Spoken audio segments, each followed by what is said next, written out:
Felicidade interna bruta.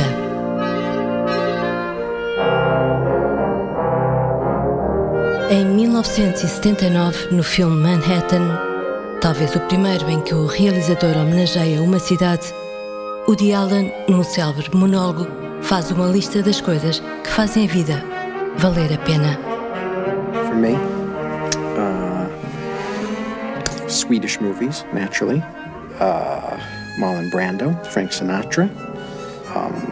Those incredible Apples and Pears by Cézanne. Mais de 4 décadas depois, e em tempos de guerra e peste, perguntamos a escritores, criadores, pensadores o que faz, afinal, a vida valer a pena.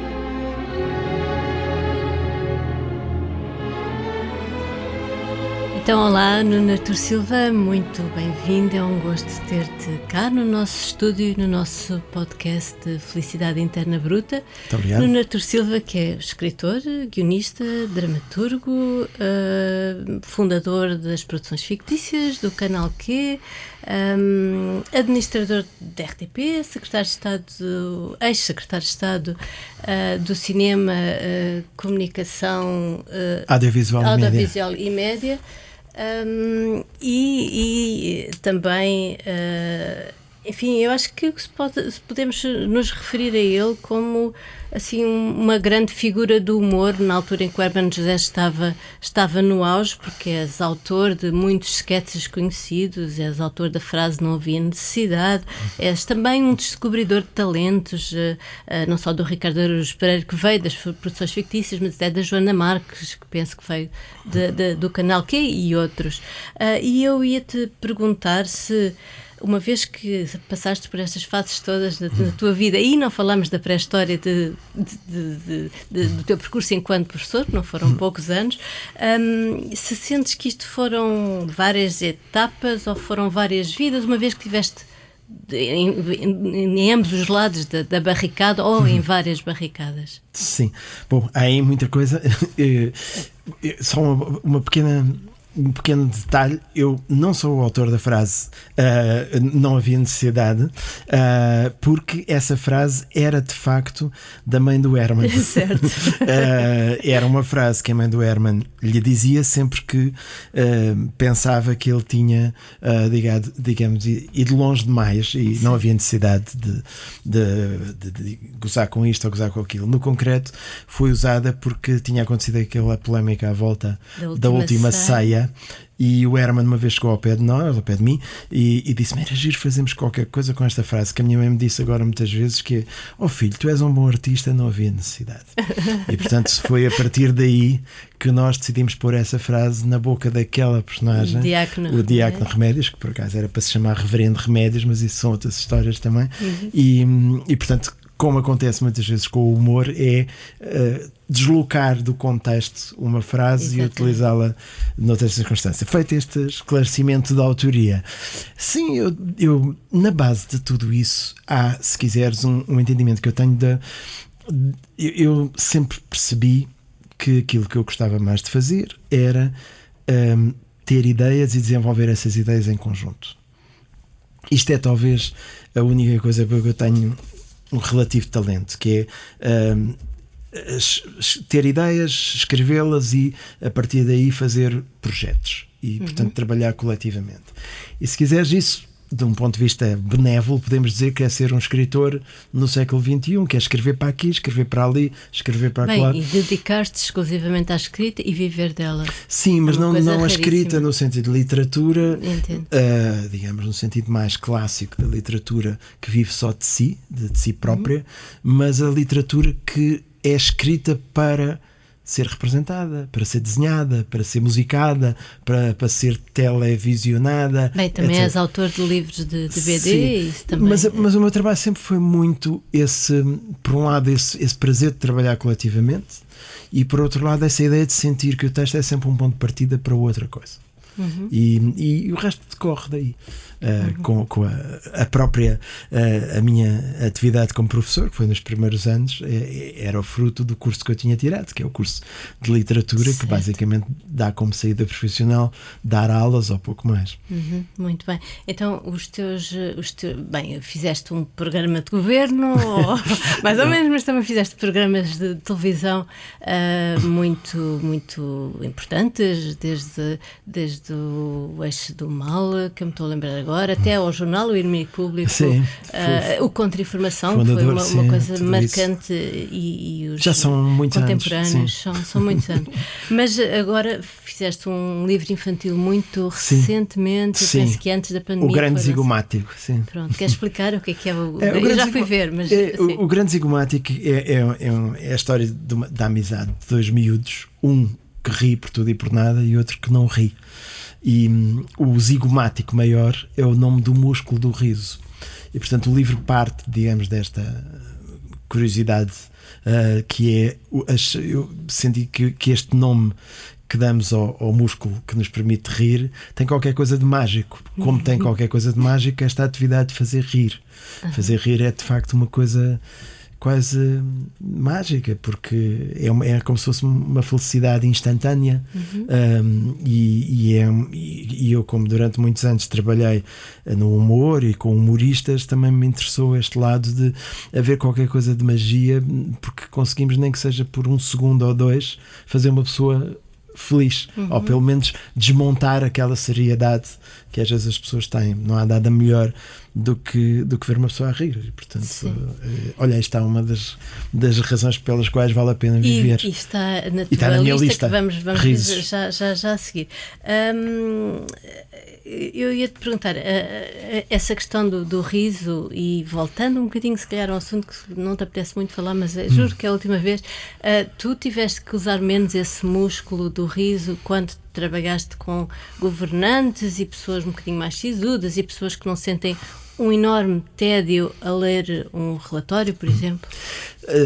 Não, para dizer a verdade, o riso eu nunca deixei, aliás foi sempre tábua de salvação de muitas situações mais tensas e às vezes muito formais que eu tive que ter agora nos últimos anos. Há uns formalismos e uns protocolos, claro.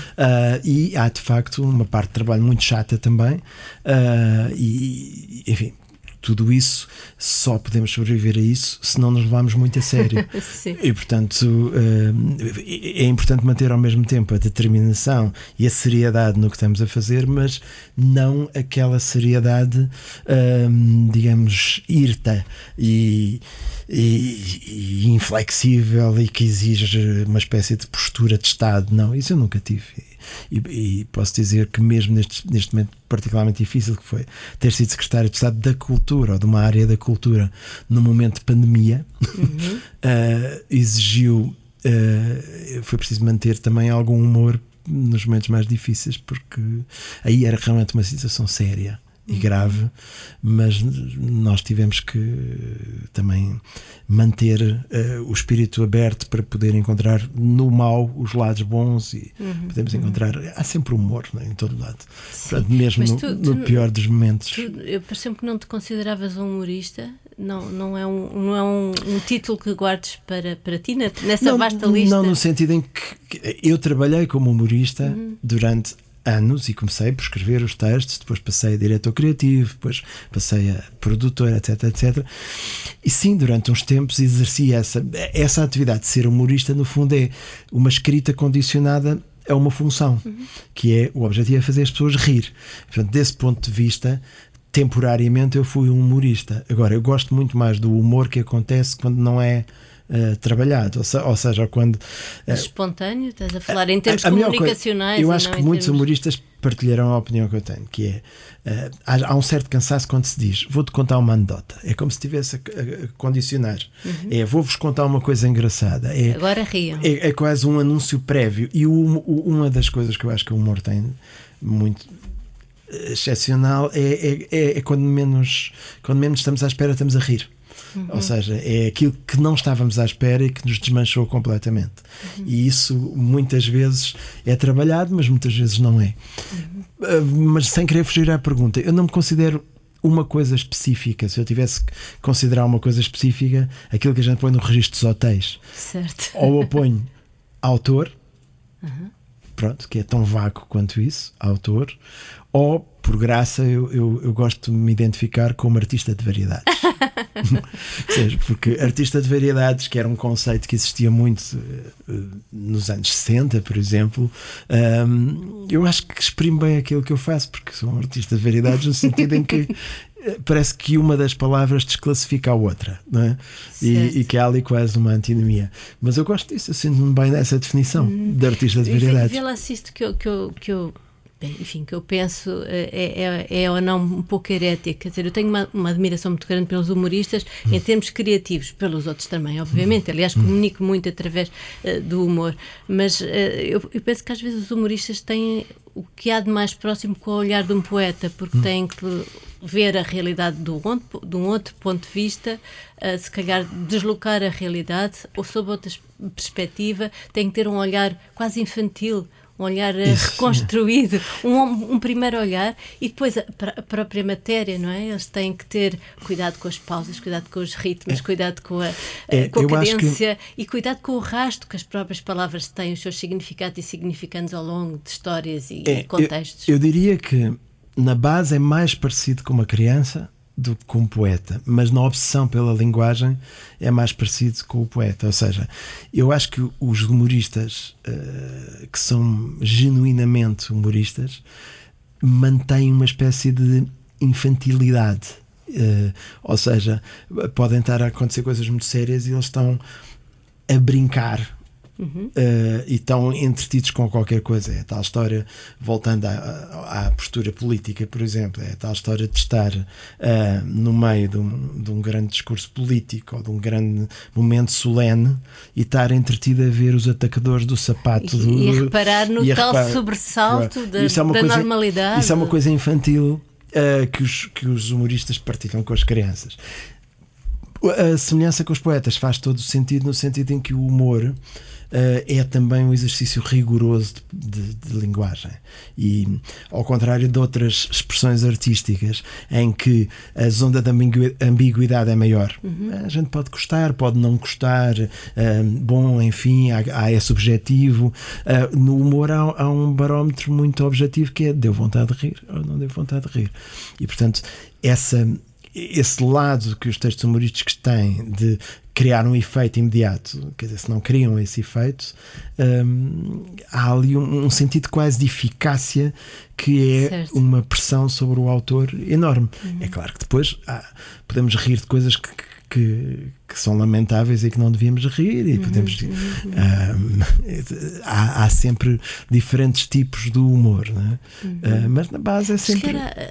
eu penso que houve uma fase em que e aliás os Monty Python, já estou a revelar uma parte da tua lista, é uma das coisas que tu referes, mas os Monty Python foi o que nos fez, porque justamente porque a RTP2 transmitiu, além dos filmes que foram passando, dos 3 filmes, transmitiu os episódios do Flying Circus, e introduziu o nonsense que nós não tínhamos bem, acho que ainda não estava bem dentro da nossa capacidade a primeira vez que passou em Portugal os Malucos do Circo, que era o nome português.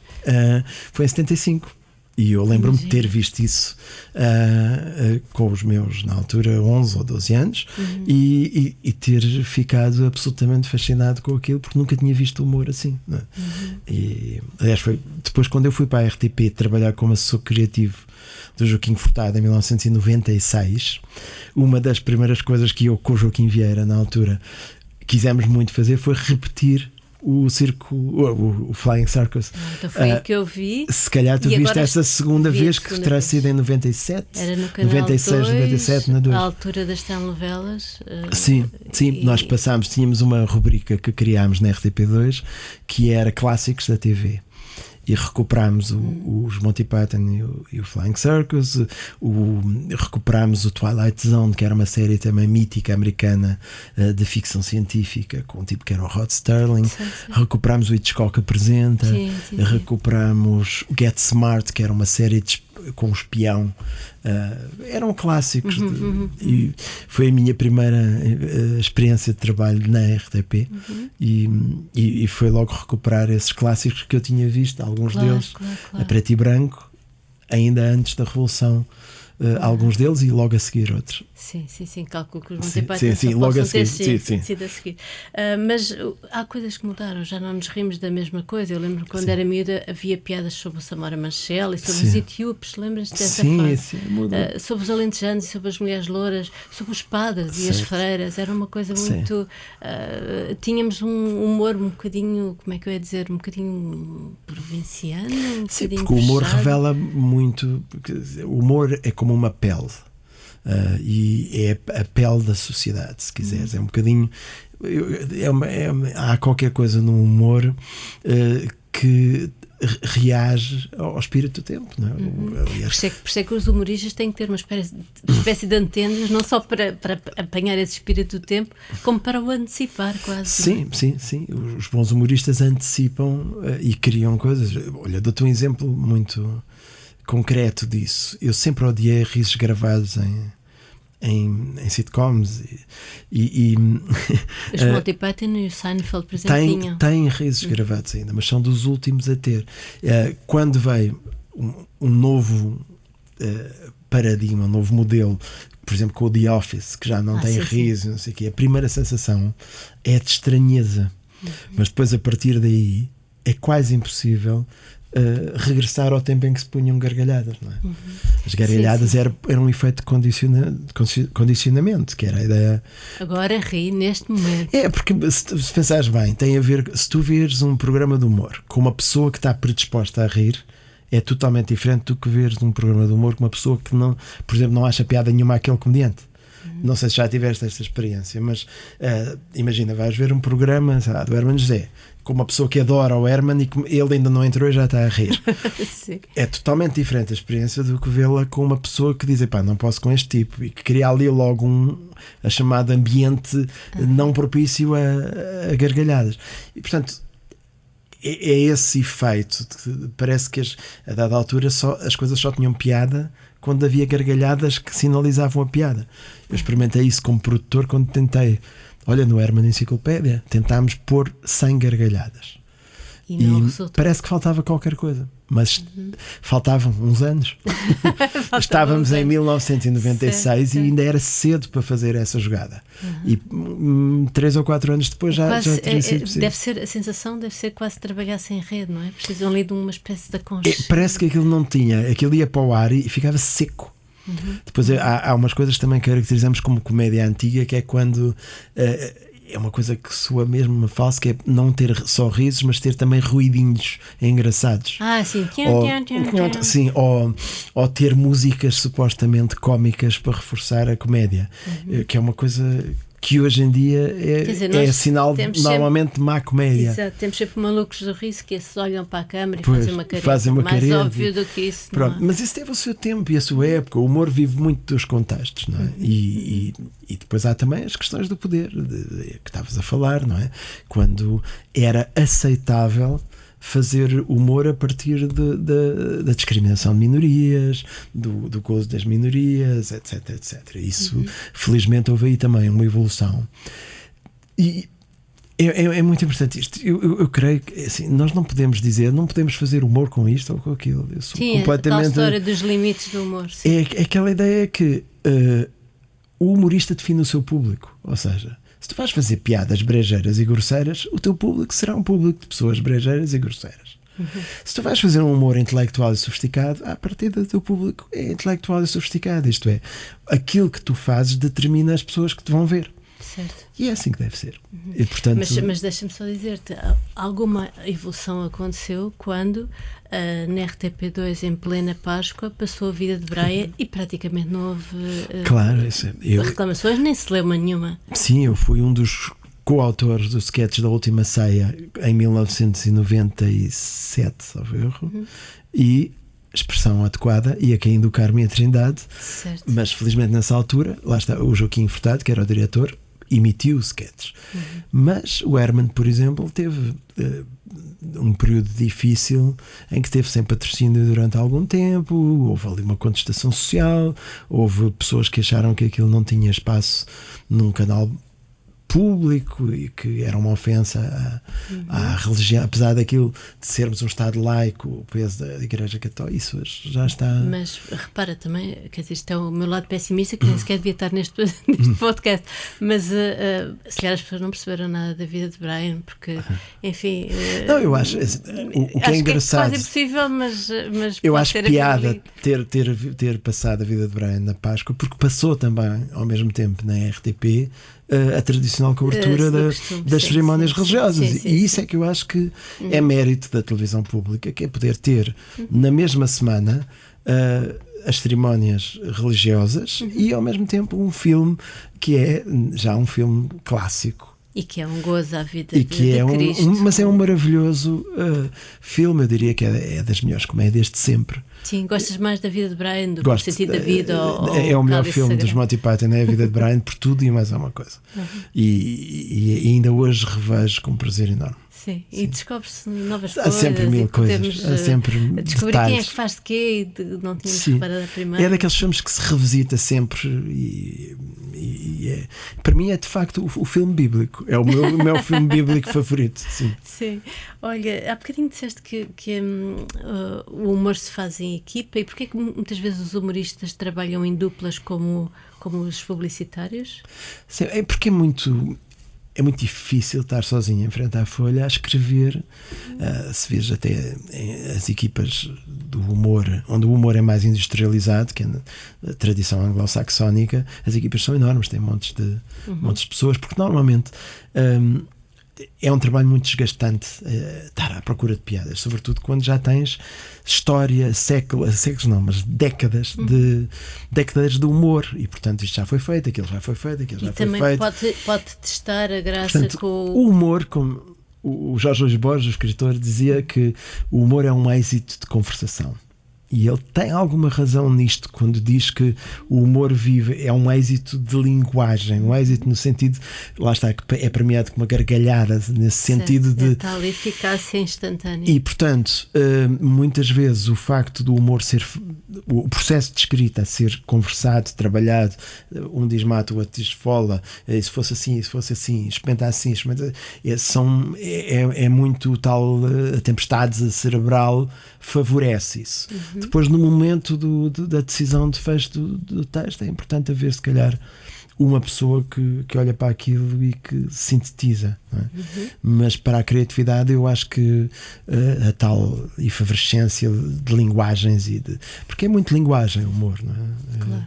E portanto aí julgo que sobretudo o humor mais em produção industrial, isto é, que tem cadência, que é preciso fazer todas as semanas, Sim.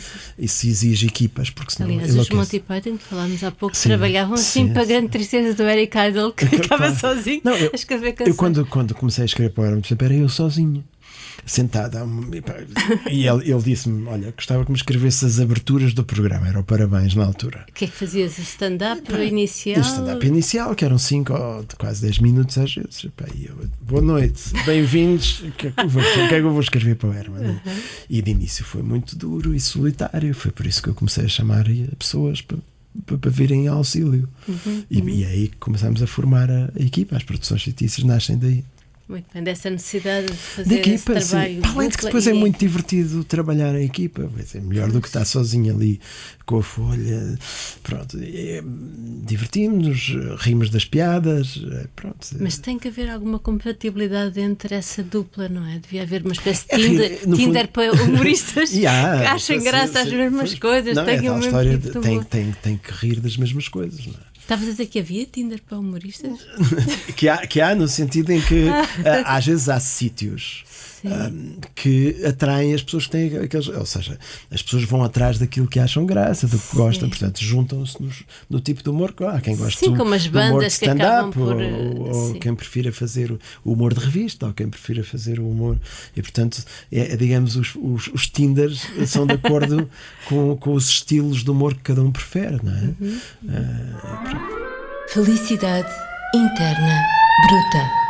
Eu acho que já ficamos com uma ideia do que é que o Nuno Artur Silva acha, que as coisas que acha que fazem a vida valer a pena, mas ele, ao contrário do que costumamos fazer, que é pedir vários itens e comentar, eu ia pedir-lhe para ler um texto que ele fez com essa tal lista, porque acho que é uma lista escrita por um guionista, com princípio, meio e fim, e com esse efeito de eficácia e por associação de ideias, que também é feita, é escrita assim. Eu acho que faz sentido se a leres, por favor, integralmente. Está bem, eu confesso que quando me pediste a lista, eu adoro listas, eu gosto muito de listas, porque acho que as listas são um ótimo pretexto para conversar e gosto muito de listas. E aliás é curioso porque tu desenvolveste, quando eras jornalista da Visão, uma rubrica chamada O Gosto dos Outros, inspirada também no título do filme francês da Agnès Joly. E eu, curiosamente, organizei há 2 ou 3 anos, naquele intervalo em que eu não tive, 2019, já tinha saído da RTP, ainda não tinha 2018, sim, organizei na Gulbenkian uma coisa com esse título, O Gosto dos Outros, que era um evento em que se partia deste fascínio das listas, porque no fundo se diz, os gostos não se discutem. Não, claro, é o que se mais discute. É as discussões mais interessantes, é o gosto. E portanto era a partir daí. E curiosamente, e é isso que eu acho que tem piada, também me lembrei da cena do Manhattan. E portanto, respondendo aqui ao teu desafio, eu não fiz uma lista, acabei por escrever uma espécie de nota.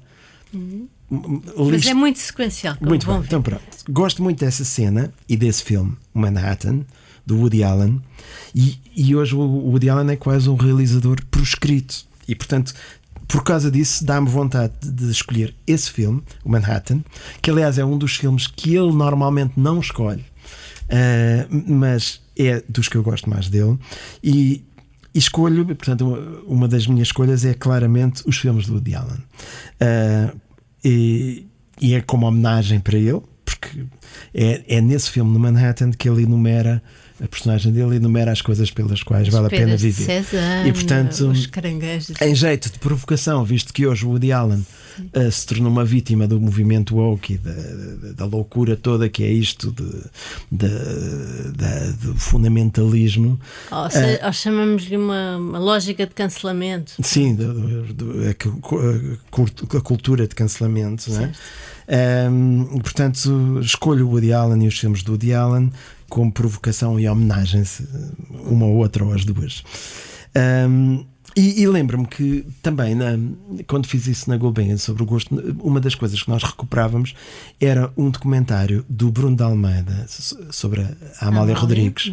E nesse documentário a Amália conta um episódio em que supostamente em Nova Iorque uma vez se sentiu muito triste e lhe terá mesmo nesse quarto de hotel onde estava, lhe terá passado pela cabeça suicidar-se. E isto é contado por ela. E quando estava com esses pensamentos negativos e estava muito triste, ligou a televisão e estava na televisão o Fred Astaire a dançar. E a Amália mudou de ideias porque ficou encantada com o Fred Astaire, que já conhecia, e portanto ela conta que de certa maneira o Fred Astaire lhe salvou a vida. E isso é muito inspirador, e portanto eu partilho a ideia da Amália e alargo não só o Fred Astaire, mas eu diria que na minha lista de coisas pelas quais vale a pena viver estão pessoas a dançar. E podiam estar na lista, por exemplo, de Gene Kelly e todo o filme O Singing in the Rain, e em particular aquela cena mesmo do Singing in the Rain em que ele canta a dançar à chuva, que eu acho que é absolutamente maravilhosa e que acho que é uma das coisas que vale a pena viver, pessoas a dançar nos filmes, porque dançar é o contrário do mal. Pessoas a dançar na vida real é ótimo. também. O Sérgio Godinho tem aquela canção Dancemos no Mundo, que também é uma boa forma de pôr as coisas. E portanto, pessoas a dançar é aquilo, talvez a seguir ao Woody Allen. Pessoas a dançar, por exemplo, o Gene Kelly e o Singing in the Rain, mas muitos outros, até desenhos animados a dançar. Viste o Spielberg, o seu remake? Ainda não vi o remake do West Side Story, mas o original é muito bom. Eu gosto, acho que o próprio Woody Allen tem um belíssimo filme em que ele dança. Midnight in Paris? Não, é o Everybody Says I Love You. É toda a gente diz que te ama, exatamente. E há uma cena em Paris que ele dança com o Goldie Hawn e ela levanta voo. E isso é maravilhoso. E eu acho que há assim momentos, um dos filmes musicais, embora que tenha algumas sequências de dança, mas é mais que eu gosto muito, é aquele filme do Coppola, One from the Heart, com música do Tom Waits, sim. Que é também belíssimo. Repara que estamos já a falar numa... Passamos para as músicas. De uma abstração total, porque nós sabemos que as pessoas não dançam, mas aceitamos que as pessoas desatem a dançar e a cantar no meio de uma conversa. Portanto, é um nível de abstração muito interessante. Como é que nós aceitamos esta convenção cinematográfica? Eu acho que nós devíamos dançar mais. Acho que devíamos todos dançar mais.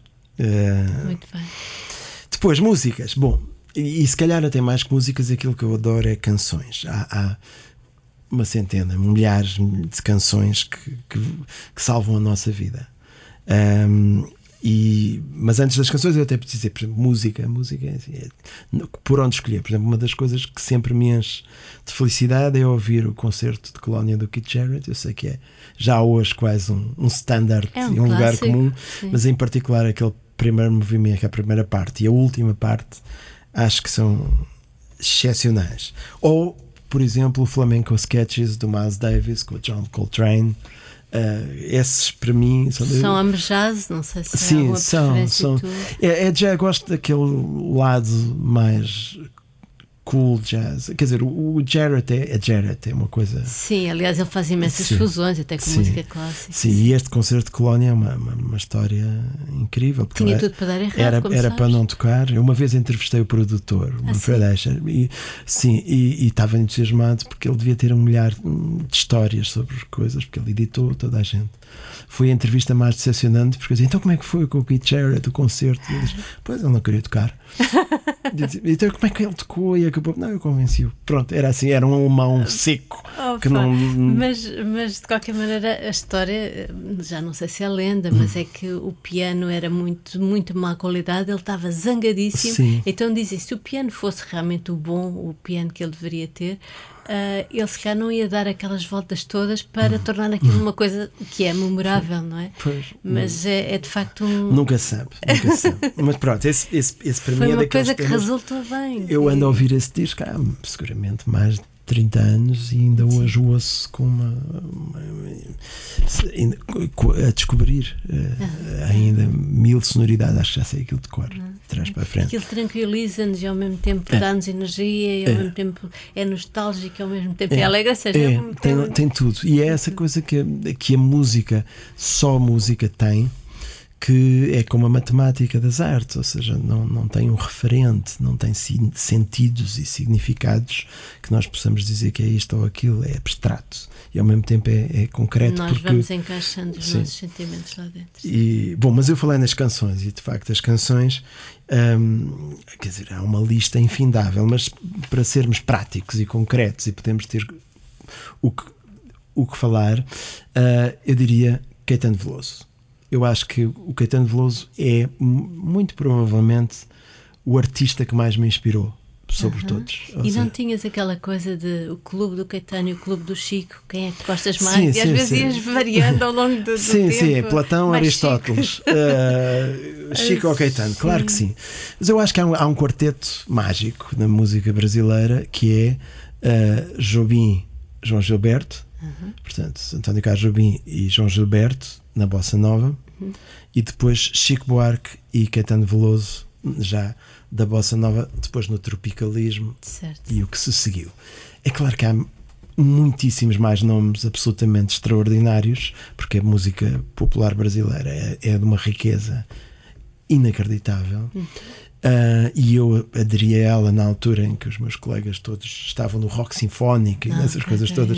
Sou de uma geração que é a geração do chamado rock progressivo. Os Doors e os Pink Floyd, os Doors, os Genesis, os King Crimson, talvez os também melhores eram deles. outros clubes. Depois a coisa começa é quando eles começam a ter muitos caminhões com muitas 3 ou 4 baterias, 50 teclados, 300 guitarras, percebes? Aquilo chama-se depois rock sinfónico e as canções duram meia hora e têm solos de 5 minutos e depois foi claro, obviamente depois disso tinha que vir o punk e partir aquilo tudo com 3 acordes. Mas eu nunca fui muito quer dizer, gostei, gosto muito de alguns desses grupos, mas era essa a tendência dominante e eu comecei a descobrir a música brasileira quase por acaso e depois houve uma festa do Avante em que veio cá o Chico Buarque e eu estive lá isso é uma espécie de epifania na minha vida. Foi há um ano e depois. Pois. E vi o Chico e pronto. E a partir daí fui ficando. Mas aí não havia Caetano, era Chico, era Chico, era os MPB4, salvo erro a Simone. Creio que seria. Mas não me lembro bem. Não, eu lembro-me que era o Chico e os outros não eram tão inspiradores, mas eram muito bons todos. Mas foi uma noite mágica. Foi porque também estávamos ali num ambiente especial. Sim. Eu estava num mundo de adultos, num mundo de pernas e fiquei a pensar pela primeira vez, isto é vida. Tive esse pensamento, isto é vida, porque eu achava que os adultos eram extremamente maçadores, não lhes achava interesse nenhum e pela primeira vez pensei, não, isto pode haver aqui qualquer coisa interessante. Era um ambiente especial, havia também ali, ele tinha feito aquela canção do Tanto Mar, que depois fez uma segunda versão. Sim, e havia o Cálice que ele cantou nessa noite. Ele tinha tido ali uma sucessão de discos extraordinários e pronto, é uma porta de armas. Perguntando, o Chico é um extraordinário poeta. Eu arriscaria mesmo dizer que o Chico é dos melhores poetas de língua portuguesa de sempre. Não apenas letras de canções, poemas. Prémio Camões, aliás. Pois, exatamente, e bem. É mais que o nosso Bob Dylan, quase.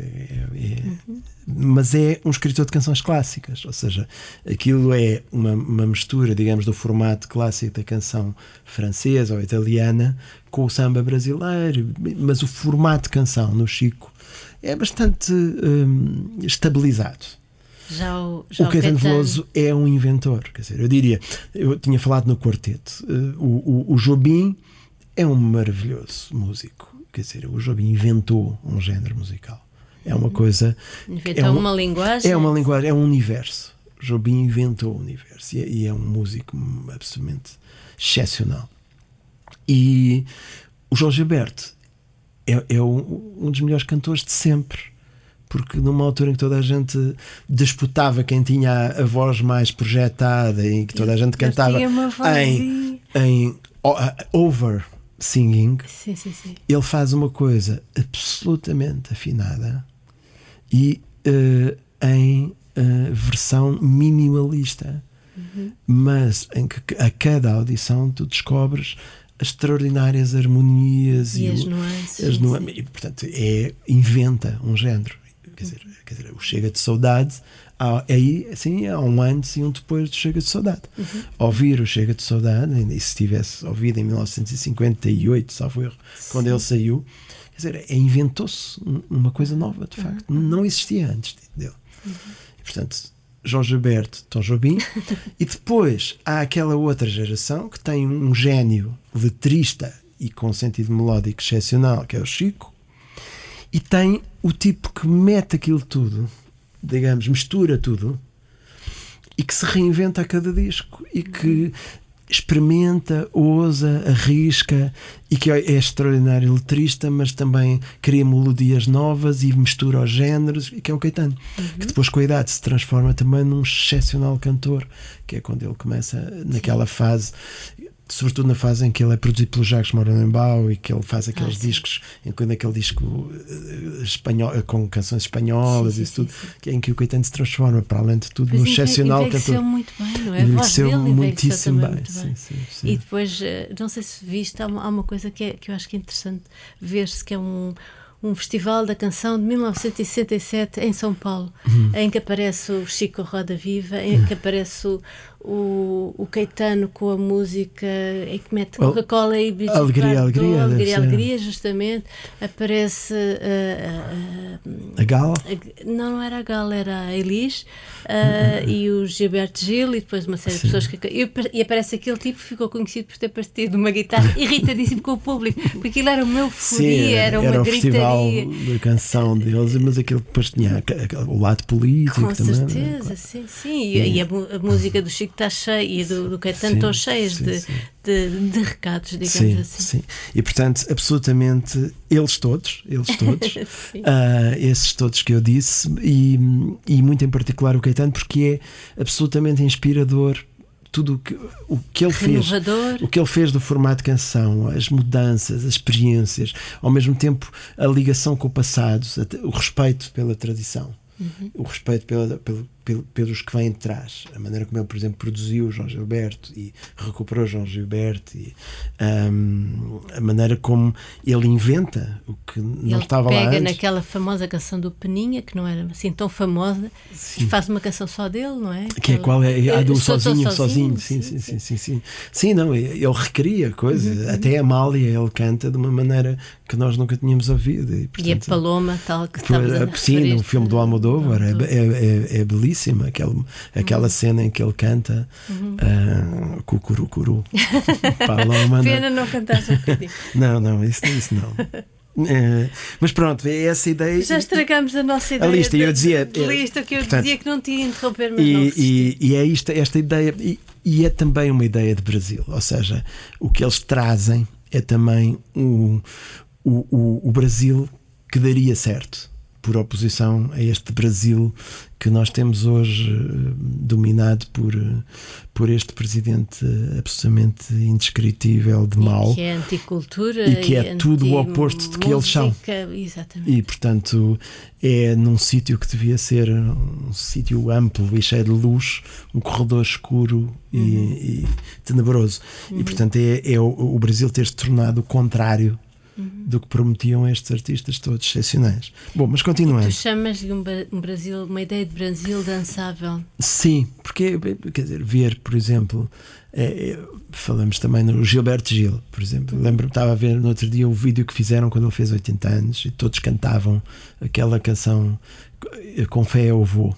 Sim. Esse é o Brasil que nós aprendemos a adorar, e quer dizer, o potencial do Brasil é extraordinário. O Brasil estava para ser o país do futuro há 50 anos, que estava para ser o país do futuro, e parece que como eles integram coisas mais eruditas com as coisas absolutamente populares e palavras populares, o Caetano faz isso muito bem.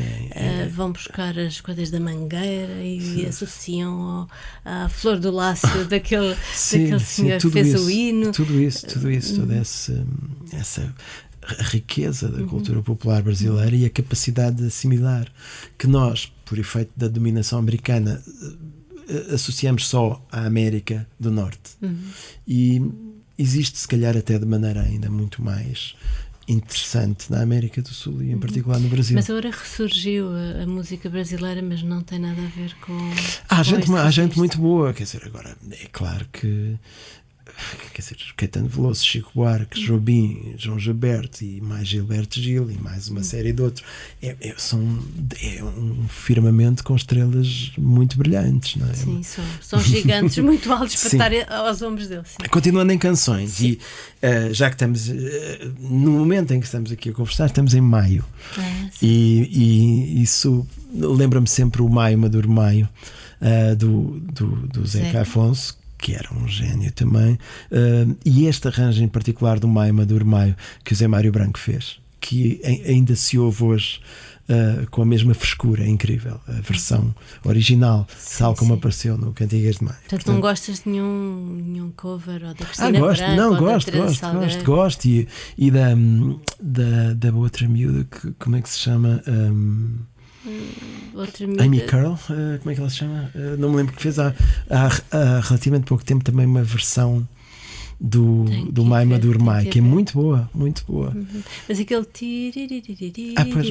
é a uma versão coisa tão redentora, não é? Sim. Parece que depois de termos estado num sol sustenido aquilo lá foi em feito cima, no início dos anos descemos 70 sim, portanto é uma coisa de uma modernidade incrível.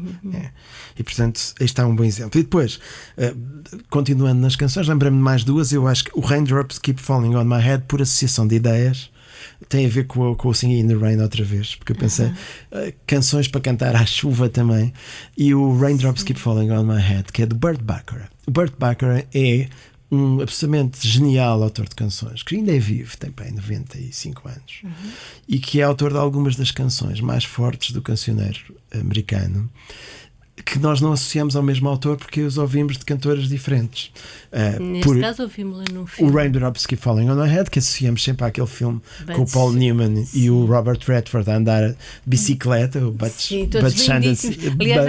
Cassidy and the Sundance Kid, que é aliás uma sequência absolutamente solar, apesar de falarmos de chuva, que é uma lógica e uma estética absolutamente anos 60, isto é de 69, mas muito anos 60, todos muito bonitos. O Paul Newman, aquela menina que se chamava Catherine Ross, também andava de bicicleta e fazia uma cena muito divertida. Depois, é engraçado porque no filme toda a música é tocada e do princípio ao fim, o que não é muito comum. Não é muito comum no filme, é como se fosse ali um videoclipe. Exatamente, é um videoclipe. Mas esta, por exemplo, é uma daquelas canções que é quase impossível não assobiar ou não ficar bem disposto.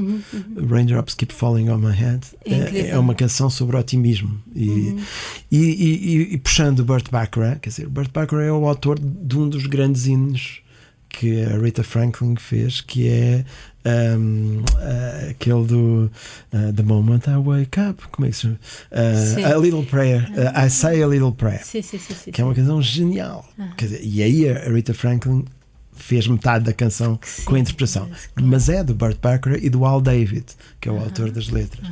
E o Bacharach tem outras, tem o Alfie, por exemplo, que é uma canção maravilhosa, tem várias canções absolutamente standards da música popular americana e mundial. E depois lembrei-me da Joni Mitchell, claro, e do Both Sides Now, porque é uma canção que ela compôs jovem e que há uma versão dela a cantar quando era jovem. Mas tu preferes? Eu prefiro muito mais a versão que ela canta agora, porque é uma canção sobre I look at life from both sides now, quer dizer, eu olho para a vida dos dois lados agora. Portanto, é uma canção de quem já viveu, e é daqueles casos em que é muito importante para aquela canção ter a interpretação. Aquela interpretação é importante que a Joni Mitchell tenha vivido aquele tempo, portanto, assim. e portanto aí está Both Sides Now de Joni Mitchell, exemplos de canções. E a propósito disso eu falo a passagem do tempo. Se há uma coisa pela qual vale a pena viver, é para termos a percepção da passagem do tempo. E portanto, tanto quando nós pensamos as coisas que nos vale a pena viver, normalmente estamos a falar de sensações ou de momentos, emoções, momentos, sim, não é? Sim. Portanto, são coisas. Bom, por isto já valeu a pena viver, para ter esta sensação. Sim. E muitas vezes uma dessas boas sensações tem a ver com a percepção do tempo, ou seja, é aquilo precisamente que ela fala na canção, que é ter a noção de que nós fomos uma coisa e agora somos outra. E criar uma relação entre aquele eu que nós fomos e o eu que somos agora. Não é envelhecimento, não é isso? É envelhecimento, mas não é com o drama do envelhecimento. É o sentido de como é fascinante esta coisa, que é a matéria de que nós somos feitos, que é o tempo. É essa percepção do tempo. E pronto, imagino que não deve valer dizer filhos, não é? Porque senão coisas pela qual vale a pena viver. Os filhos, claro, a família, os amigos, mas isso seria batota. Mas está dito. Mas, por exemplo, casas. A ideia da casa, as casas onde somos ou fomos felizes, e aquelas arquiteturas invisíveis das casas, que são as arquiteturas que são feitas das coreografias que fomos fazendo dentro das casas, ou seja, os nossos pequenos túneis, o sítio onde nós costumávamos fazer isto, o sítio onde lemos, onde brincamos, onde tive com o nosso filho a fazer isto, ou com o pai a fazer aquilo, e portanto é como que, é por isso que é assim que se constrói as casas, e portanto é a ideia de que por cima da arquitetura das casas, a coreografia dos movimentos que vamos fazendo nelas vai construindo uma outra arquitetura que é invisível e que é isso que dá sentido à casa, não é? E portanto eu diria que uma das coisas pelas quais vale a pena viver é para construir esta arquitetura invisível das casas em que vamos vivendo, não é? E a propósito de Casas de Lisboa, pronto, já que estamos em Lisboa, a luz de Lisboa nos fins de tarde de junho, porque é muito especial. É muito especial porque é quando os dias são muito longos e se prolonga aquela luz que fica aquele anil.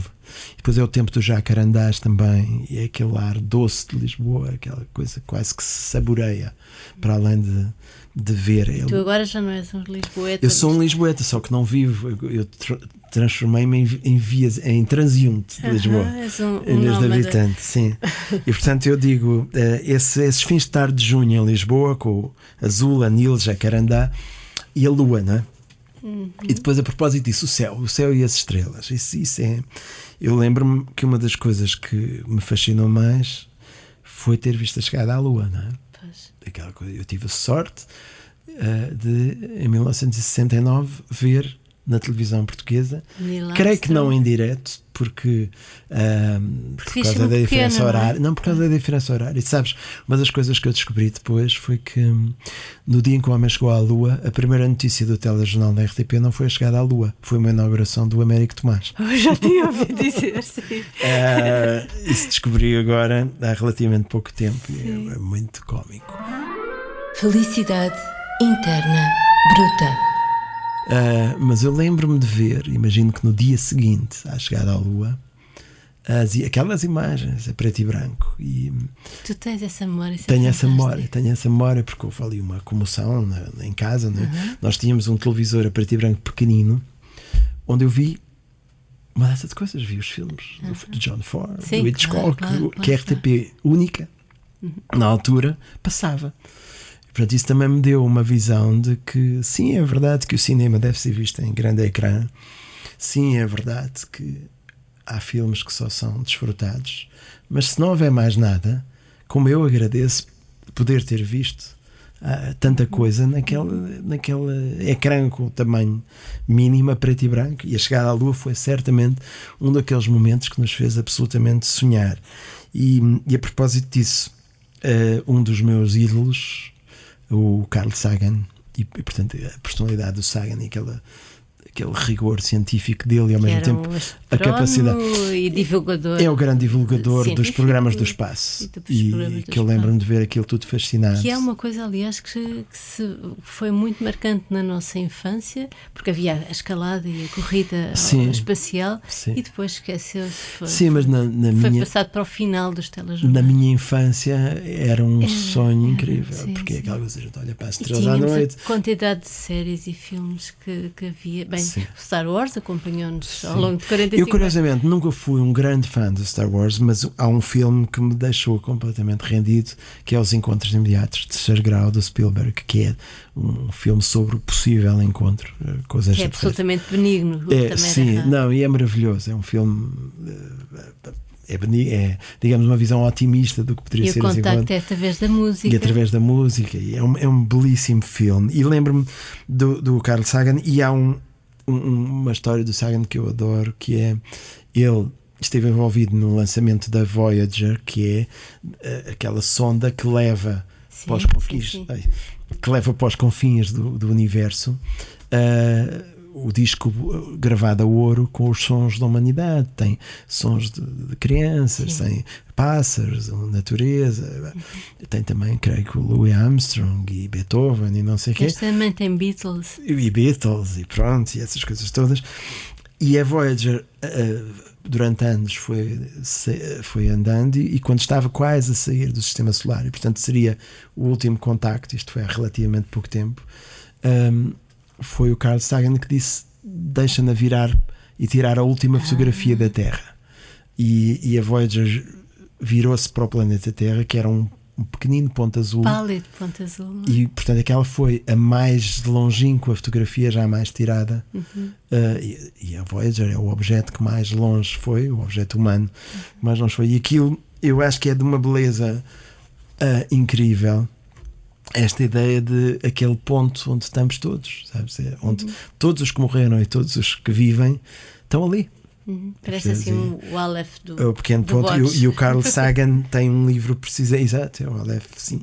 O Carl Sagan tem um livro que é precisamente esse título, que é o Pequeno Ponto Azul. Exato, no espaço. Não sei como é que é a tradução, mas sim. E pronto, e portanto tudo o que tem a ver com o espaço e ficou sim, e há um filme muito bom também escrito, baseado no livro do Carl Sagan, que é o Contacto, com a Jodie Foster. Tem uma cena icónica dela que não tem nada a ver com o espaço, que é ela a correr por uma casa e a câmara faz um efeito. Exatamente, vai buscar comprimidos para o pai. Mas se calhar não é essa a mais importante. O que é importante é que estamos a falar de uma pessoa que teve nessas estratégias de pensar o que é que os extraterrestres poderiam ouvir, que era um bocadinho simbólico, e depois faz um filme sobre como contactar com um ser que pode não ter sequer o mesmo sistema auditivo. Mas o que é muito interessante naquele filme é que aquilo é ao mesmo tempo um filme sobre a possibilidade de vida noutros planetas e como é que seria o contacto, mas é também o contacto dela com o pai perdido. Isso é muito interessante, sempre, porque é uma sobreposição das duas coisas. Eu gosto, normalmente os filmes de ficção científica são muito maus, mas quando são bons, são muito bons. Temos sempre o Kubrick, não é? Há o Kubrick, o 2001, mas o 2001 acho que é um filme frio, curiosamente. É um filme belíssimo, abstrato. É uma sinfonia espacial. É uma sinfonia espacial, mas não é o meu favorito de ficção científica. Se eu tiver que escolher o filme, é o Blade Runner. Que é um filme sujo e é um filme mas é um filme absolutamente extraordinário sobre outros temas e com um dos escritores mais geniais que só não foi tão reconhecido porque era um escritor de ficção científica e escrevia trash literature, no sentido trash que ele tinha que escrever para viver, portanto produzia, mas as ideias eram o Philip K. Dick é absolutamente genial, porque cada livro dele fala de coisas que hoje estão a acontecer. Sim. Aliás, era tão giro o título: Androides sonham com ovelhas eletrónicas, pena não se ter. Não sei se alguém fez essa tradução depois do Blade Runner para. Creio que não. Também não passou. Não, aliás, eu acho que o livro mantém o título original. Do Android's Dream of Electric Sheila. Os androides sonham com. Porque isso depois tem uma explicação. Sim, claro que sim. Mas sabes quando é que o Blade Runner supostamente se passa?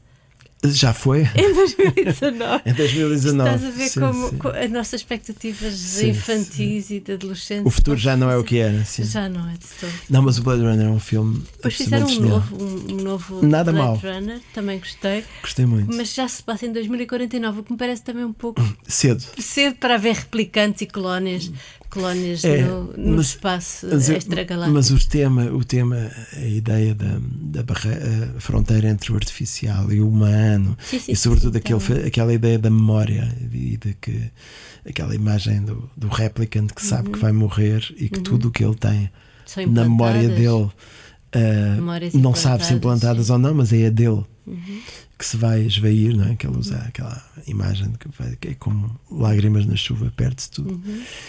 É um filme com muitas portas de entrada. Gosling e já não nesta versão é o Ryan Gosling. É um filme. Esse realizador, o Villeneuve, tem um outro filme que eu adoro de ficção científica, que entra na lista daqueles muito bons no meio dos outros muito maus de ficção científica, mas que é um que se chama Arrival, Primeiro Encontro em português, que é sobre umas naves que descem na Terra assim com um formato de polvo.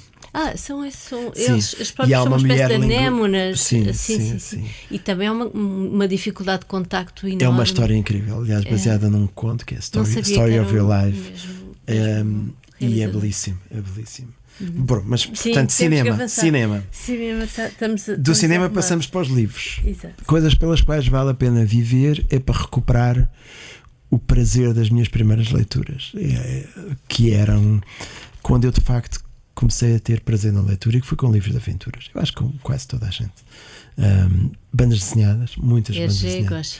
Sim, porque eu apanhei aquela fase da revista Tintim, a versão portuguesa da revista Tintim. Todas as semanas saíam 2 páginas de cada história. E eu li o Asterix, o Tintim e o Corto Maltese, todos esses, todas as quintas-feiras, 2 páginas. E portanto é como as séries televisivas, só que em banda desenhada. E aquilo dizia, sim, mas agora faz aquele binge-watching, não é? Como é que agora já se faz. Mas na altura, essa foi, e havia esse ritual. Às quintas-feiras ia buscar a revista à papelaria, devorava aquilo. E também tem imenso sentido de humor, não é? O Corto Maltese é mais poético, mas o... Não, tinha muita coisa, tinha muitas histórias, e essas foram... Mas o Goscinny e Vergé... Lembro-me desse momento em particular. Esta é uma preferência. Preferes Goscinny ou preferes Vergé? Os dois. Eu acho que o RG... O Goscinny tinha muito mais graça, claro. E era muito mais iconoclasta. Sim. Mas é muito francês. E é um humor muito... Acabou por ser universal, e claro. É muito belga? Não, o RG é sobretudo as aventuras, não é? Porque aliás o Spielberg vai buscar muita coisa ao RG ali. Aliás, dizia-se que ele tinha uma comic mind, o que eu acho que é um elogio, mas diziam como se fosse uma crítica. O Indiana Jones é Tintim, claro que de uma ponta à outra, não é? E, portanto, aliás, ele conta que se fartou de ver. E ele acaba por fazer o filme do Tintim em homenagem ao RG. Tens razão. E eu acho que o RG é aventuras. E a linha clara é mais do que só uma opção de desenho, ou um estilo de desenho, é também uma clareza na maneira de contar histórias. E, portanto, acabámos por não dizer que Os Encontros Imediatos de Chagrau foi um filme do Spielberg, pós-Tubarão, foi que abocanhou a indústria cinematográfica para sempre, e antes do ET, que foi o blockbuster imediato, e também um ET muito benigno também ótimo, e muito filme, uma fábula, mas eu escolho Os Encontros Imediatos. Certíssimo. Depois dos livros, bom, eu na minha vida tive um cruzamento com um livro que de facto posso dizer que é daquelas vezes em que sentes que a minha vida mudou depois de ler esse livro, que o livro é O que diz Mulher, do Dias Machado.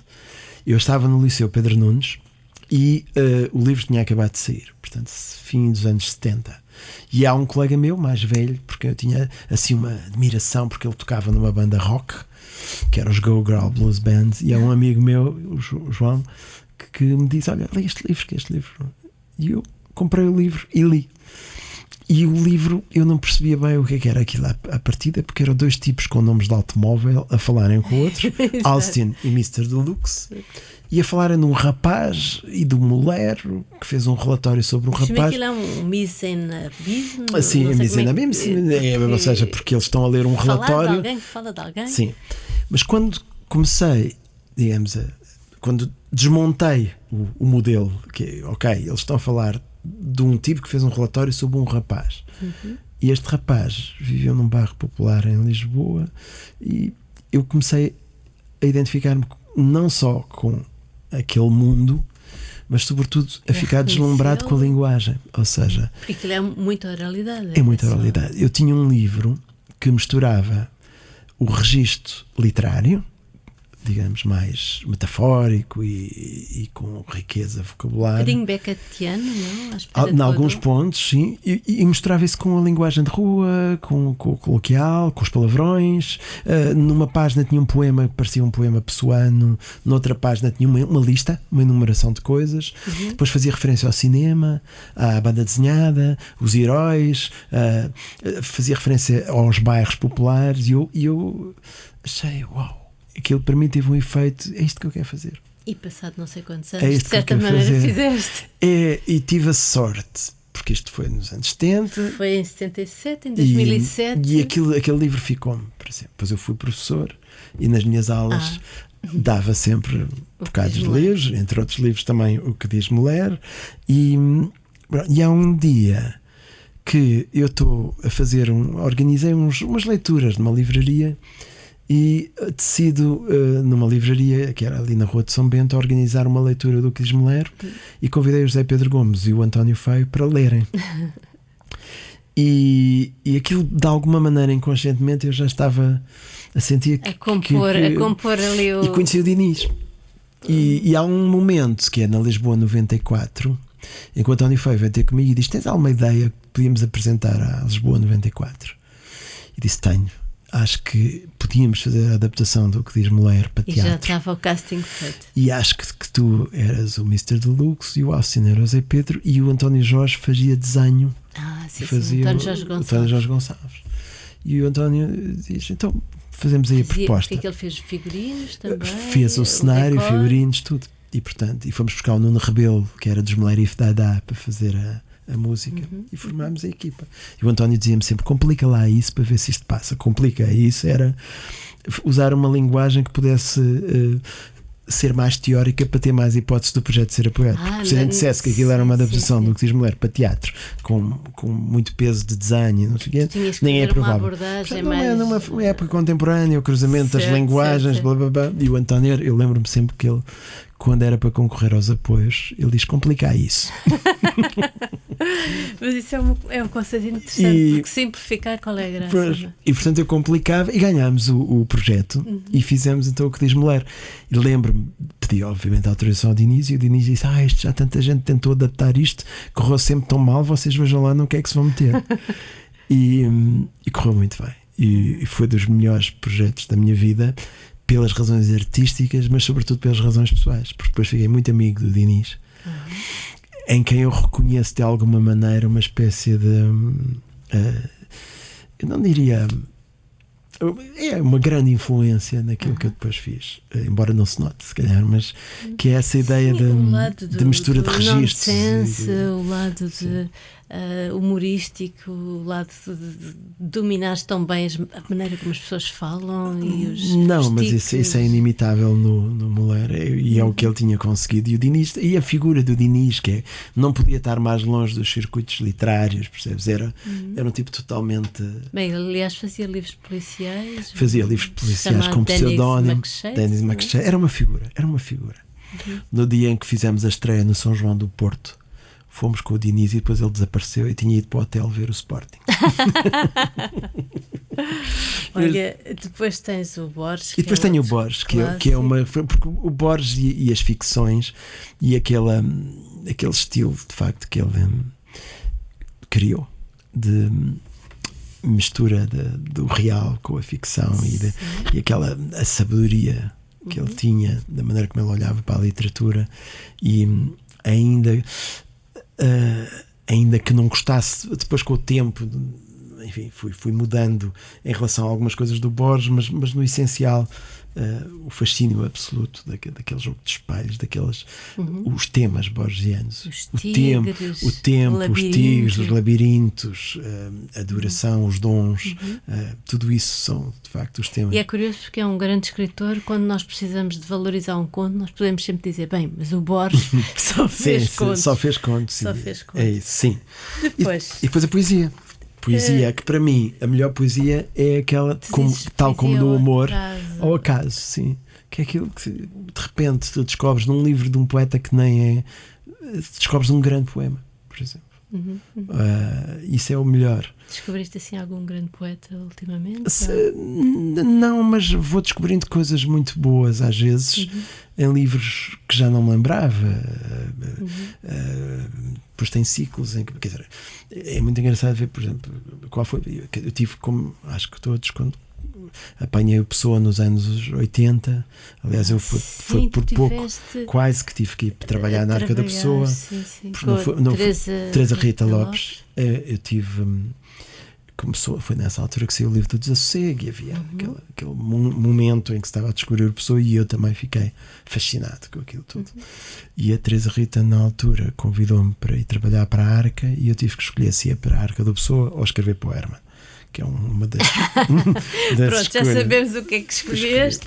Não, mas apanhei a Pessoa, mas eu acho que assim, em termos da poesia portuguesa, a Sofia é difícil, envelhece maravilhosamente, ou seja, passam os anos pela poesia da Sofia e regressamos aos poemas da Sofia como quem regressa a um terraço com vista para o mar, percebes? Ou uma sala onde aconteceu qualquer coisa sim, memorável na tua vida. Deve haver muito pouca poesia que envelheça tão bem como os poemas da Sofia, talvez porque têm uma elegância e uma medida. E são meio etéreos, não são muito. Não tem palavras a mais, não têm. São essenciais. E à medida que os anos passam, estavas-me a perguntar, à medida que os anos passam, eu acho que não têm uma ruga aqueles poemas. Ao contrário de outros que nós já vemos com alguma ironia e alguma distância e que vão ficando como marcas de uma época. Os da Sofia, sem deixarem de ser marcas de uma época, continuam a ler-se com a mesma novidade. Isso é muito bom. Depois, mais literatura, mais aventuras. Aventuras, Ilha do Tesouro, não é? E aqui também fazendo uma referência ao Mário de Carvalho, que fez um livro com este título, O que eu ouvi na Barrica das Maçãs. Tu apresentaste? Não, tive para apresentar, mas acabei por não. Mas já agora pergunto, gostas mais do Long John Silver? Por acaso não sei se foi este, mas enfim. Mas sim, este livro definitivamente é a Ilha do Tesouro e este ponto de vista do rapaz que ouviu. Onde se ouve coisas interessantes que é sempre, perigosas. Exatamente, sim. Mas gostas mais do Long John Silver ou do Capitão Ahab da Moby Dick? Sabes que eu gosto mais do Long John Silver. Eu gosto mais da Ilha do Tesouro. Eu se calhar sou mais. O Moby Dick é mais profundo e mais, digamos, avassalador. Sim. E é o mal e as forças obscuras que movem. E a Ilha do Tesouro é outra coisa. É só um pirata mau que quer ficar com o tesouro. E eu estou mais do lado da Ilha do Tesouro. E portanto, e tudo isso e as histórias dos mares do Sul que me fascinam. Do Somerset Maugham? Não, a ideia de histórias do Mar do Sul, que é mais. Eu gosto muito das histórias do Stevenson. Não só a Ilha do Tesouro, mas as histórias do Mar do Sul. Ele tem montes de contos passados nos Mares do Sul. E fascina-me esta ideia, a beleza dos Mares do Sul, as ilhas. Estamos a falar do século XIX. Sim. E portanto também os mares do Sul eles próprios, e o Mar das Caraíbas e as ilhas gregas, e também a curva antes de chegar ao Portinho da Rada. A curva antes de chegar aos sítios que nós gostamos muito é o melhor que os sítios têm, sabes? É aquele momento em que a gente está quase a chegar e de repente aparece-nos o sítio para onde queremos ir ao virar da curva. E essa sensação. Express turning point. É a sensação de a última curva antes de chegarmos ao sítio em que queremos. Em que fazemos assim eu fiz um gesto com as mãos completamente estúpido no podcast, mas é um bocadinho. E pronto, e claro, coisas pelas quais vale a pena viver. O prazer das praias no verão, não as praias cheias de gente, mas sabes aquela. Isso na Rábida já não encontrarias. Aquele prazer de estar na praia, ouve-se quase aquela banda sonora de fundo, com as pessoas a falar ao longe, o mar, e sabe, uma sensação de aquelas as férias. Sabes, o Rui Belo tem, olha, outro poeta que se regressa. O Rui Belo tem, apesar de ser um poeta do envelhecimento, falava muito sobre mas o tempo e da tem nostalgia. Alguns dos melhores poemas portugueses sobre a juventude e a ideia do verão. Tem aquele verso absolutamente belo e triste, que é triste como é que é triste? É saber no outono que era o verão a única estação. Okay. Mas o Rui Belo tem poemas absolutamente maravilhosos sobre a juventude, o mar, o verão, e sempre uma sensação de algo que se perdeu e não se perdeu. Pronto, isso. O verão. E essa ideia, o sol, o verão, o desejo, vestir roupas claras, estar com os amigos à volta de uma mesa, comer coisas do mar, peixes, mariscos, beber e comer, isso é bom. E frutas, não é? E todas as frutas, a cereja. Eu acho que é coisas pelas quais vale a pena viver. Listas, sem dúvida, cerejas. E depois também, para não ser só praia, as imagens, sabes, aquelas imagens de pequenos ribeiros no meio de árvores. Pequenos ribeiros no meio de árvores no campo. Isso, acho que isso é sempre muito reconciliador. Muito bem. Pronto, depois tens Rir, tens Monty Python, sim, já falámos. sim. Depois tenho objetos que eu gosto particularmente, bicicletas, que eu adoro. A ideia da bicicleta como uma coisa perfeita, porque tem velocidade. Anda sempre para a frente. Nunca anda A ideia para da trás. velocidade e a ideia de uma velocidade ao ar livre, e há ali também E uma o série. facto de ser o humano a controlá-la e não sei, ser uma sabes, máquina. há ali uma síntese de uma data de coisas interessantes na ideia de bicicleta. É uma associação de Eu ideias. sempre achei que a bicicleta seria o meio de transporte mais progressista, justamente porque não anda para trás e porque Sim. é movida a esforço humano. Mas pronto, cada um tem a sua ideia na cabeça. Há coisas que eu associo a bicicleta, sempre coisas boas, é como jogar a bola. Sim. Pronto. E os Monty Python e o riso. E assim, quer dizer, nunca agradeceremos o suficiente às pessoas que nos fazem rir a sério. Eu, pela minha parte, tenho uma dívida de gratidão com os Monty Python, por exemplo. Sim. Quer dizer, ver tudo o que eles desmontaram e escangalharam. Foi como se tivessem pegado na sociedade ocidental contemporânea e tivessem desmanchado como se desmancha um brinquedo para ver o que estava lá dentro. É incrível. E é uma coisa de uma coisa libertária.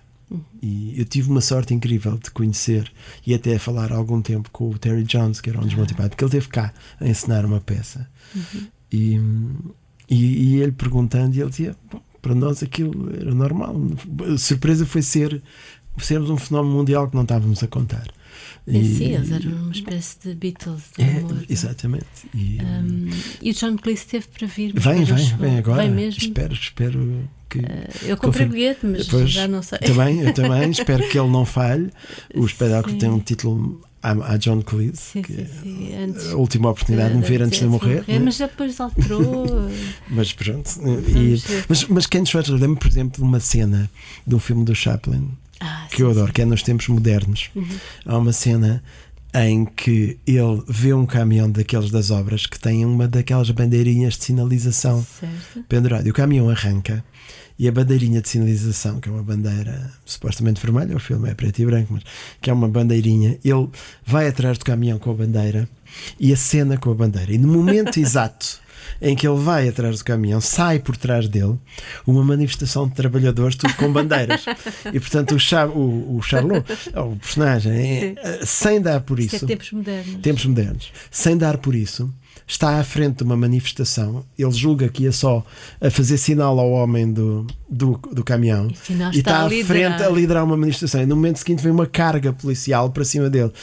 Eu acho esta cena, rio-me sempre, porque acho que é maravilhoso, porque nós, espectadores, sabemos mais do que ele, do que o personagem. Nós estamos a ver o que está a acontecer e ele está desorientadíssimo porque não sabe o que é que lhe aconteceu. E depois, claro, lá está, a nível das várias leituras, isto tem uma data de metáforas também. Os líderes involuntários. Sim. Pronto, e coisas que me fazem rir. Eu lembrei-me de algumas, também acho maravilhoso. Para falar de um exemplo português, o António Silva, que era um ator extraordinário. O António Silva a chegar, acho que é o filme, acho que é o Costa do Castelo. Sim. Que ele morava, a personagem morava na Costa do Castelo. É aquele do futebol, não é? Eles vão Não, isso é o Leão da Estrela, mas é o Costa do Castelo, creio eu. Porque ele tem uma casa na Costa do Castelo, onde eu também vivi durante muitos anos, e usava sempre esta frase quando os amigos iam lá à casa, dizia, como o António Silva abria a janela e dizia: olha para esta maravilha, aqui é que devia ser o Estoril. Eu acho esta frase maravilhosa, de um humor com uma modernidade, também não envelheceu nada. Olha para esta maravilha, aqui é que devia ser o Estoril. Acho ótimo. Mas achaste engraçado os remakes? Não sei se. Não achei nada engraçado. Pronto. Olha, temos que. E acabo com uma data. Que é quando tudo começa. O 25 de Abril. Quer dizer, ter vivido o 25 de Abril ainda, é um privilégio. Ainda que eu tenha vivido com 11 anos. Mas estavas na rua? No 25 de Abril não, no 26 de Abril sim. Não, mas é mesmo, eu creio que eu teria vivido mais intensamente, tenho a certeza que eu teria vivido mais intensamente se tivesse mais meia dúzia de anos. Se tivesse, em vez dos 11 que tinha, se em vez de 11 tivesse 17 ou 18, teria vivido mais intensamente. mas é das poucas vezes em que eu me lembro foi talvez, lembro-me do facto em si e depois retrospectivamente o que é que aquilo representou. E portanto há também uma dimensão de participação numa festa, ainda que lateralmente, ou seja, eu não estava no centro da festa, mas estava a ver as pessoas a festejar. Fazias parte do momento. É daqueles. Aliás, fizeste parte de dois momentos, viste o homem chegar à pois, lua. Mas quer dizer, fiz parte com milhões de pessoas. O que é que podes querer mais? Assim, não, mas são momentos. O 25 de Abril é daqueles momentos raríssimos em que um país inteiro, uma comunidade inteira, de um dia para o outro, muda para muito melhor. E portanto, em que naqueles primeiros dias, de facto, tudo podia acontecer, ou seja, em que era mesmo a sensação de caíram as paredes todas, os muros todos, e havia ali uma sensação de possibilidade e de festa e de alegria irrepetíveis. Irrepetíveis e que também proporcionaram que pessoas com a tua profissão de humorista pudessem existir. existir. E depois retrospectivamente percebes a importância que aquilo teve e depois podes dizer, eu lembro-me, eu tive no dia 26, andei com o meu pai, com o meu tio, a dar sandes aos militares e lembro-me, e cervejas e lembro-me daquilo tudo, lembro-me dos soldados na rua e das flores, e lembro-me do 1º de Maio, das festas, ainda que na altura, quer dizer, quando ouves uma frase com 11 anos, que é a tua mãe a dizer já não vais à guerra, disse, qual guerra? Não vou para onde? Ainda não percebia, mas de qualquer maneira há ali a sensação de que ainda que em criança ou pré-adolescente vivi um momento irrepetível. E aí, mais uma vez, não há melhor descrição do dia do que o que a Sofia fez num único verso. Dizer, eu gosto, sim, o dia inicial inteiro e limpo, quer dizer, claro. Mas há uma página imbatível. Que quase ninguém fala, é só uma página ou duas do José Cardoso Pires no Alexandre Alfa, que eu acho que devia ser dada nas escolas, porque ele estava lá no meio da multidão. É uma descrição muito vivida do 25 de Abril, do que é que foi aquela alegria, é mesmo isso, aquela euforia, aquela correria, e são só 2 ou 3 páginas, sim, ao menos. Regressarei, vou ver. No Alexandre Alfa. Olha, eu queria mesmo, temos que terminar, e já subverteste toda aqui a minha lógica, que era deixar-te ler calmamente e depois voltar a algumas coisas, mas muito bem. Mas eu queria acabar com o Woody Allen, que tu começaste, e que não sei se leste tu a propósito de nada. Li. Pronto, Sim. que é pena só ter aquela história sórdida a estragar a biografia, a autobiografia, que é interessantíssima, mas eu acho que tu já te ouvi falar, ou pelo menos tenho quase a certeza que tu conheces um filme que se chama Stardust Memories. Sim, claro. E lembras-te da cena do início do filme? Sim, que é aquela cena que eles estão no comboio, olham uns para os outros, que é o Fellini, aquilo remete para o 8,5 do Fellini. Que é um humorista em fase de questionamento. De crise de inspiração. E que até deixam os extraterrestres que a dada altura dizem tu tinhas mais, eras melhor quando fazia filmes cómicos. Não? Sim. Não, o Woody Allen de facto tem uma quantidade de filmes extraordinários, quer dizer, desde os primeiros muito divertidos, que eram mesmo Bananas, O Inimigo Público, que ele parte das suas grandes influências, do Amor. Os Irmãos Marx, entre outros, grande influência. Tem humor slapstick, tem humor, mas ele vai encontrando um estilo próprio. Depois aparece Annie Hall, mas depois tem o primeiro grande filme, que é o Annie Hall, em que ele é um filme sobre o amor, enfim, as relações, não é? E sobretudo, mas é um filme que inventa uma nova linguagem, que é não só a maneira como ele fala para a câmara, como as cenas entrecortadas, a maneira como ele usa a música e de facto, maneira como ele filma as mulheres e as cidades, porque elas ficam todas lindíssimas nos filmes do Woody Allen. Aliás, nunca recusam, até estas novas, a Penélope Cruz, a Scarlett Johansson, nunca recusam um filme do Woody Allen. Não, ele entra aí, de facto, ele tem e são personagens muito neuróticas, ele vem do Bergman, mas depois aquilo é Nova Iorque, judeu e intelectual. É uma época mas depois tem tudo graça, tem também muita graça o que eles dizem, o que ele diz, e ao mesmo tempo é quando ele deixa de fazer humor puro e duro, humor pelo humor, Porque para ter graça. Era um autor de stand-up, não é? Era, e tem ótimas coisas de stand-up, mas é quando ele passa a interessar-se menos por isso e passa a interessar-se mais pelas histórias, pelas relações, pelas pessoas. E por aquele pequeno e pálido ponto também, do planeta que somos nós, afinal. Por aquelas pessoas que estão naquele pequeno pálido. E faz depois uma sequência.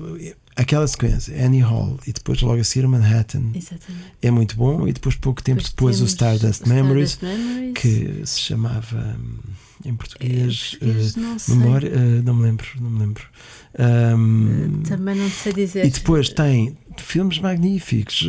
Quer dizer, há um interior, a Rosa, disto, há um filme, esse é a Bergman mesmo, mas tem a Rosa Púrpura do Cairo, que é uma pequena fábula. Tem aquela ficção, do mafioso que escrevia as peças, que era ótima também, que é Balas sobre a Broadway. Tem o. Depois mesmo os filmes menores são bons. O Zelig foi recuperado com Match Point e depois houve aquela sequência de homenagem a cidades europeias e ele diz: finalmente posso escrever um filme com legenda, que era o seu sonho. Sim. Não, há muitos filmes. Quer dizer, mas esse Stardust Memories, só para terminarmos aqui o nosso podcast, tem a ver com isto. Estamos a falar então de uma cena em que está o Woody Allen num comboio, numa carruagem extremamente deprimido, com pessoas a chorar, com pessoas feias e velhas e com ar tristíssimo, e depois na outra linha, lembras-te? Passam umas famílias felizes. Não, passam outra carruagem completamente festiva. Até tem a Sharon Stone a fazer uma festa com champanhe e não sei o quê. E ele vê-se, isto é tudo sem uma única palavra, vê-se que ele tenta trocar o bilhete porque ele queria ir noutra linha, no outro comboio. Esse filme é muito bom. Eu gosto eu gosto especialmente desta cena porque de facto todos nós, na verdade, gostaríamos de ir no outro comboio, não neste em que infelizmente estamos. Obrigada, Nuno. Desculpa se isto foi um pouco acelerado. Não, peço desculpa por ter falado obrigada imenso. Por teres vindo. Não, mas a tua lista é muito boa. Muito obrigada. Obrigado. Este é um podcast criado por Ana Margarida de Carvalho para a Câmara Municipal de Lisboa. A sonoplastia é da autoria de Fernando Figueiredo.